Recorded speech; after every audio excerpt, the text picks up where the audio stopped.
Avant de commencer, je voudrais remercier notre ami à tous, M. Jean-Louis Leroy, disons des mots très aimables qu'il a indiqués.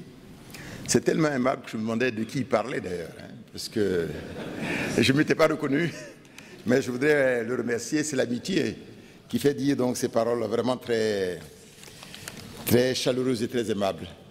C'est un ami de la Côte d'Ivoire, un grand ami de l'Afrique. Je voudrais vraiment qu'on l'applaudisse.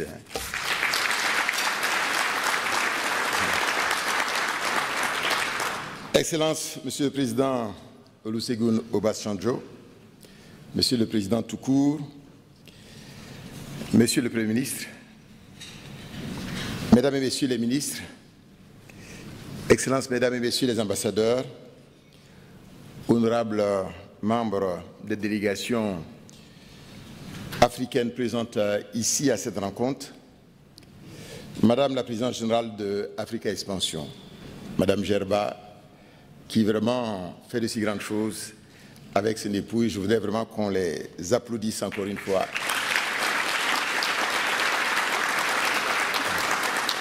Mesdames et Messieurs les chefs d'entreprise d'Afrique, du Québec et du Canada, honorables invités, Mesdames et Messieurs, je voudrais de prime abord, au nom de son Excellence M. Alassane Ouattara, Président de la République de Côte d'Ivoire, remercier et féliciter les initiateurs de cette grande plateforme d'échange pour l'opportunité qu'ils offrent à la Côte d'Ivoire de faire connaître ses progrès réalisés au quadruple plan politique, économique, social et culturel. Qu'il me soit également permis de saluer la présence distinguée de l'ensemble des personnalités ici présentes, notamment celle de son Excellence, Monsieur le Président Obasanjo, président d'honneur du Forum, qui œuvre inlassablement pour la recherche de la paix, la stabilité et du développement en Afrique. Monsieur le Président, nous vous saluons.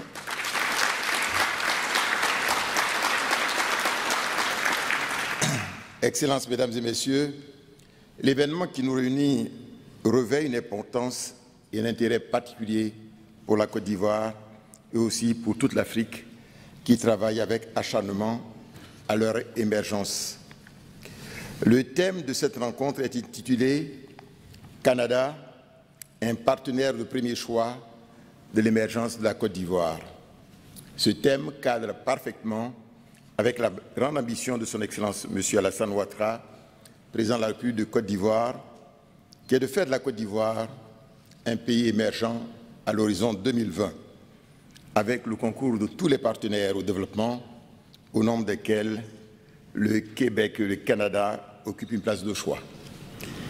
Cette grande vision est aussi partagée par bon nombre de ses pairs africains, notamment ceux de la CEDEAO, cette communauté économique de l'Afrique de l'Ouest qui rassemble 15 pays et 300 millions d'habitants.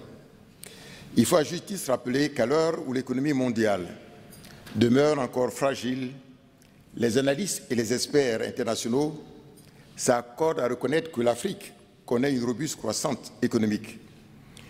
En effet, le continent africain enregistre depuis ces 4 dernières années d'importants progrès économiques. Cela s'est traduit par un taux de croissance de l'ordre de 4,7% en 2010, 5,3% en 2011, 5,2% en 2010, soit une moyenne bien sûr supérieure à 5%, comparée à la moyenne mondiale qui est autour de 3%.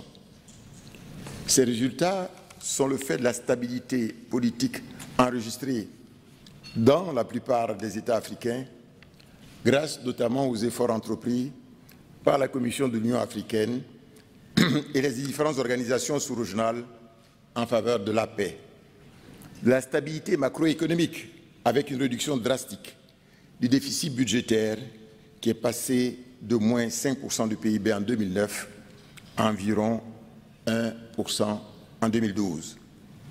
Des réformes structurelles mises en œuvre dans la plupart des pays africains, notamment la libéralisation des économies et les politiques de privatisation qui ont permis au secteur privé de jouer un rôle moteur de la croissance. D'un important potentiel en ressources agricoles, minières et minérales et les nouvelles découvertes minières et pétrolières dans certains pays. de la formation accélérée d'un grand nombre de cadres dans maints domaines. Et comme chacun sait, l'adage dit « il n'est de richesse que d'hommes ». Ces résultats encourageants devront être maintenus dans le moyen terme pour réellement modifier de manière plus radicale l'avenir de notre continent. Chacun sait que l'Afrique dispose d'importantes ressources naturelles, notamment en matière pétrolière et minière. Mais surtout, l'effort entrepris ces dernières années en matière de formation de son capital humain fonde notre conviction que l'Afrique constitue déjà et contribuera donc à l'avenir de plus en plus à devenir donc la nouvelle frontière du développement. Excellences, Mesdames et Messieurs, il convient de rappeler que la Côte d'Ivoire, en ce qui la concerne, appartient à l'Union économique et monétaire ouest-africaine, en abrégé UEMOA, qui compte 8 membres et 100 millions d'habitants. Ces pays ont une monnaie commune, et ça depuis les années 60, bien avant donc l'Union européenne. La Côte d'Ivoire aussi appartient à la CEDEAO, qui compte 15 pays et 300 millions d'habitants. L'UEMOA, comme je disais tantôt, a une monnaie commune qui s'appelle le franc CFA, qui est partagé par 8 pays. L'objectif est aussi de créer une monnaie unique de la CEDEAO à l'horizon 2020.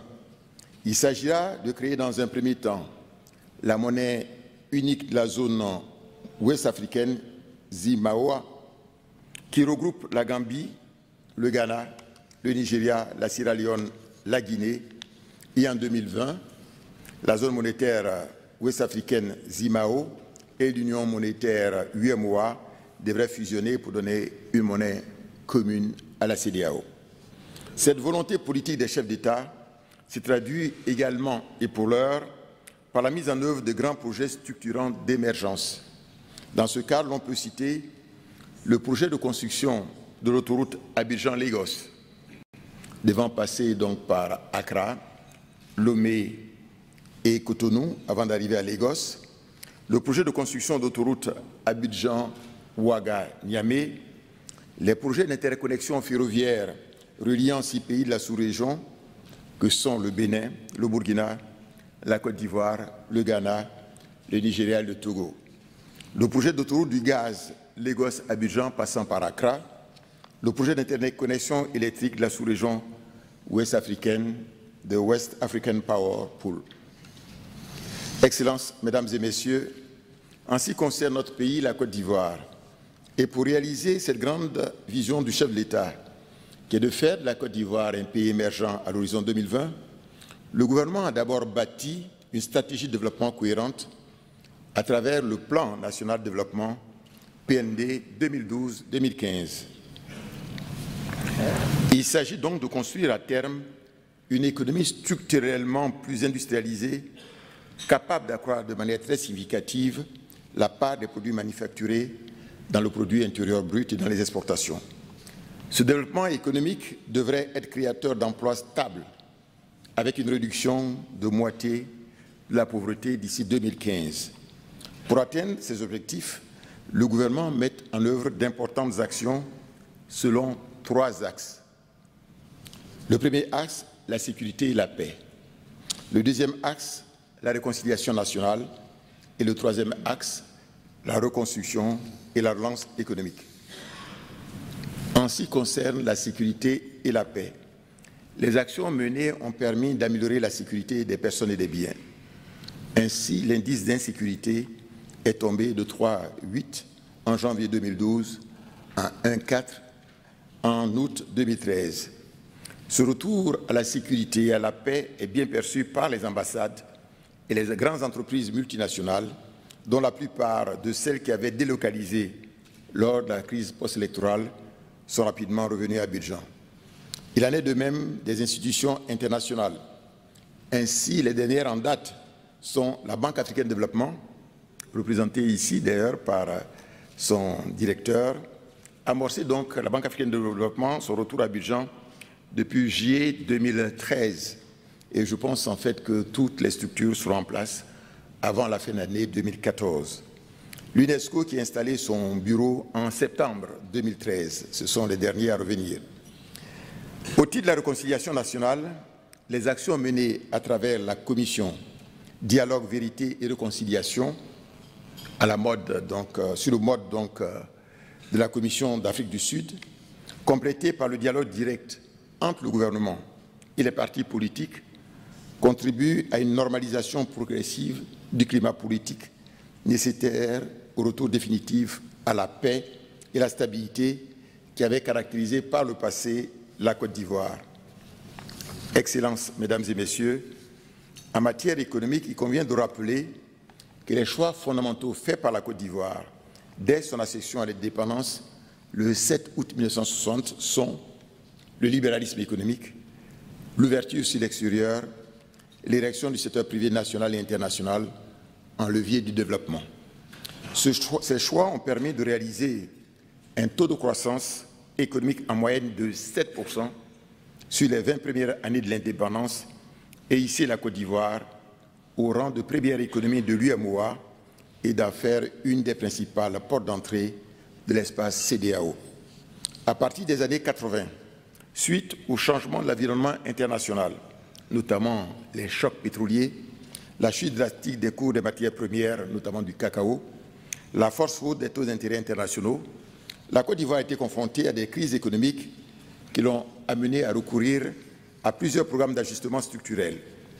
Ces ajustements ont été complétés, pour aller vite, par une dévaluation du franc CFA en janvier 1994, suivie par de profondes réformes structurelles et sectorielles pour libéraliser davantage l'économie et améliorer la compétitivité de l'économie ivoirienne.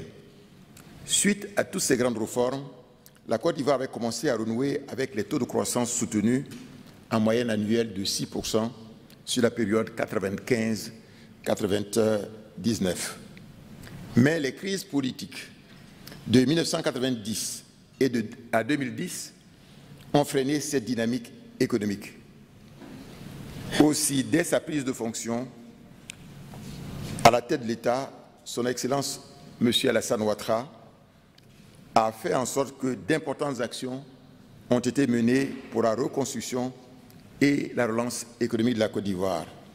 Ces actions ont permis de réaliser de très bonnes performances avec un taux de croissance de 9,8% en 2012, 9% estimé en 2013 et objectif de 10% en 2014.